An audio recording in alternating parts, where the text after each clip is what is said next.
So, how many times have you sat down to create your monthly budget? You've color coded it, put it on a fancy spreadsheet, only to fall off track within the first 2 weeks.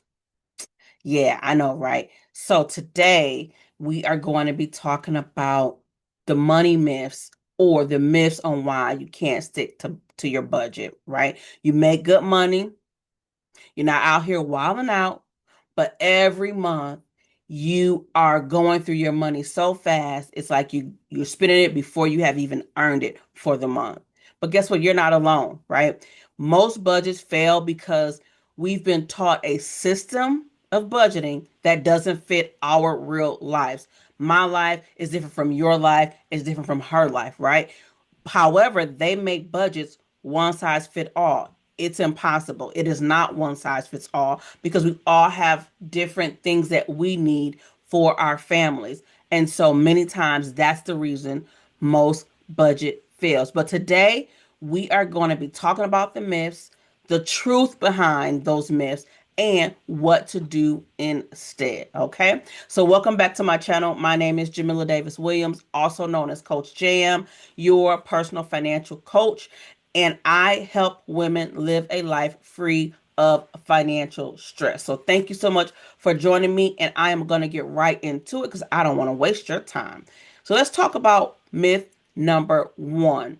I'm going to start with this because this is the one that keeps the majority, most people from budgeting altogether. Budgets are too restrictive. If I had a dollar for every time I've heard that, I'd already be a multimillionaire, probably almost a billionaire. That's how many times I've heard that. But the truth is, budgets don't restrict your freedom. Instead, they give you freedom, they give you permission to enjoy your life free of financial guilt. Because with a budget, you are giving your dollars assignments, right? You're assigning it not just to your bills, not just to pay off debt, but you're including some fun things in your budget, some dining out with friends, some concerts, some entertainment, whatever that is. You're just putting it in your budget so that you know for this month, this is how much I have to spend towards X, Y, and Z. So it's not restrictive, but it does give you permission and freedom to enjoy your life without the guilt. Also, what we teach, or what I teach, and many others I've heard, is a zero-based budget. Why? This budget is probably the most flexible because it's tailor-made based on your life, my life, her life. We can fit this budget because we're just going to be assigning dollars based on our likes, our wants, our needs, which are different from woman to woman. So a zero-based budget is not you saying my checking account is going to get to zero. It's just saying that every dollar coming into my household is given an assignment. So that by the time I assign every dollar, I should have $0 to assign because I've given every dollar its purpose or its job. And that includes fun stuff. All right. So, myth number two, I don't have time to track every expense. It is time consuming and exhausting. And guess what? You are right.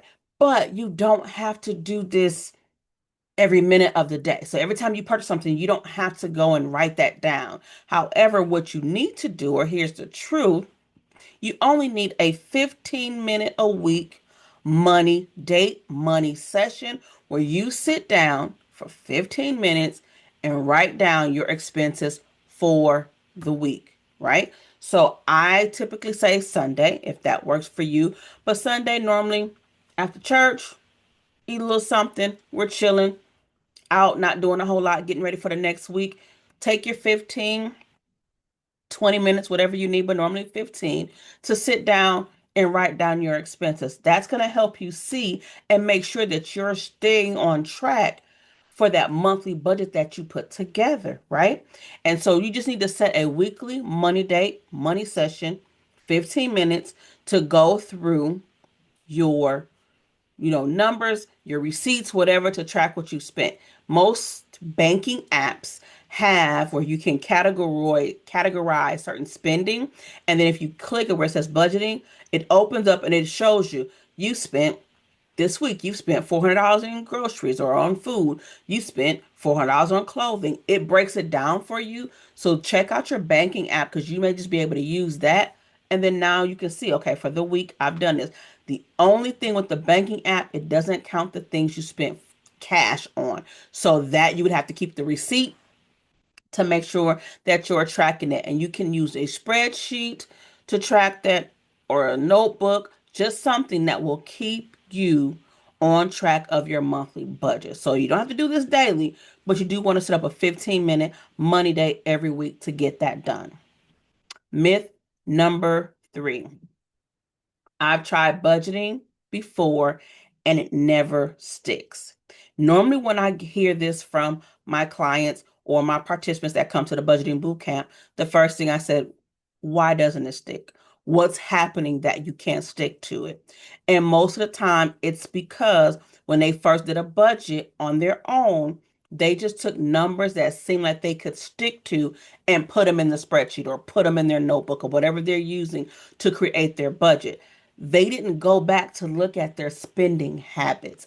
So normally the best way what to do instead is to track your spending for at least 30 days or go back to your last two bank statements. You know, those bank statements that sit on the end of your table that you haven't opened, or they're on the mail table, or they're on your counter still unopened, or you received them via email and you have not opened them or looked at them uh because of fear or whatever. You got to go and look at those bank statements so you can see over the last 2 months how I've spent money on food, on dining out, on clothing, hair, barbershop, pet supplies, whatever you're spending money on, wherever you're swiping your debit card for. You got to first see how you spending money. Once you can get those numbers, like take those 2 months, get the average. So add them together, divide it by two, get your average so you can see, okay, here's what I'm spending average per month. Now you can actually create a budget because you can see here's where I've been, here's how I've spent money, but here's what I want to change. Now you can make the adjustment. So when you're putting the numbers on the budget form or your notebook, they're making sense because it's showing here's how I've spent money in the past. Here is how it works for my family. Now, you can take those numbers, make the necessary adjustments, reduce what you need to reduce. If you have a goal to save money, reduce whatever you need to reduce so that you can save the money that you set the goal for or pay off the debt. But now you have real life numbers that make sense based on your previous spending habits that you can use to adjust and make your new budget with. So you have to look at you're going to do it for the current 30 days or you're going to go back to those bank statements and you're going to look at what you've done in the past and then you're going to customize the categories and the dollar amounts to fit your lifestyle, your family. So when I'm sitting with people, like if I had a group of people, everybody's budget is going to look different. You know why? Because her life is different from her life. She has kids, she doesn't have kids. She has two jobs, she has a business and a job. This person, it's never going to be the same because it has to be tailor made to your life to make you stick to it. And then you have to include everything, which is why I like the zero-based budget. So daycare, if if that fits your life, self-care, unexpected items. If you want to dine out at least once or twice a week with your friends, because that's your entertainment, it needs to be put on your budget. Savings, it needs to be on your budget as a line item. And if you're a tither like me, that needs to be put on your budget like a line item so that you're including everything that makes your world go round. That's how you can stick to a budget. Number 4, I need to be perfect or else I feel like I've failed. Let's talk about perfectionism, right? You can't, when you're doing new things, making new habits, you got to throw perfectionism out the door. You are not going to be perfect at new things. So you have to give yourself some grace. some grace if you make a mistake. If the first month was a flop with budgeting because it just didn't work and you overspent, okay, now we move it to month two. We're gonna dust ourselves off and we're gonna try this thing again, because what I want you to do is embrace progress over perfection. Progress over perfection. It's going to take some time for you to keep budgeting before you kind of start hitting a stride that makes sense for you, your lifestyle, your family. There are going to be some errors. There are going to be some mistakes. There are going to be some things that are going to hit your life that's going to throw everything off track. And guess what? You just got to start over next month. It is okay. Give yourself some grace. Make the necessary adjustments, but don't you dare quit. Keep going, because financial freedom is a real thing and you deserve it too. So keep it going and don't quit. Make sure you look at progress over perfection. Be consistent, be aware, and be persistent when it comes to sticking to your budget. Now, myth number 5. I should be able to do this alone. I don't need any help. I got this. Okay, real talk. If you got this, then why haven't you been able to be successful with creating your budget? Guess what? We all need help. We all need a support system. Why? Because we're doing everything: the kids, the bills, the cooking, the job, the business. Our hands are full. And so now we are taking one more thing on our own. And guess what? We're not doing good at it because we already got too many things on our plate. Let's just keep it real. So guess what? We need community, an accountability partner, someone that can walk alongside of us on those days where we are just out of it and spending money and doing whatever. Like, okay, I thought we was on a budget, girl. I thought we was working on being financially free. Somebody that walk alongside you, not in judgment, but in love, to keep you on track. Which is why I created the Budgeting Bootcamp, because I wanted women to have guidance through a structured program where they could meet other like-minded women to come together and say, girl, I want to get this thing. I want to be financially free, whatever that means for you, because it's different for everybody.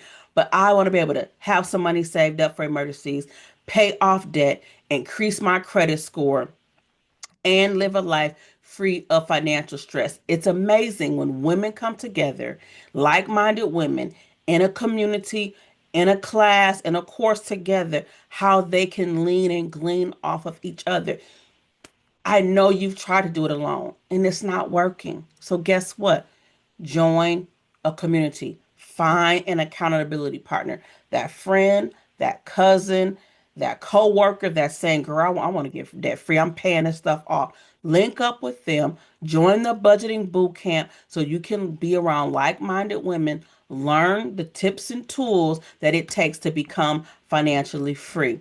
Now, I want you to make sure that as you're walking this journey, you stay in faith, because things are going to happen. Something's going to come along that's going to knock you off your feet and mess up your whole plans of budgeting and everything.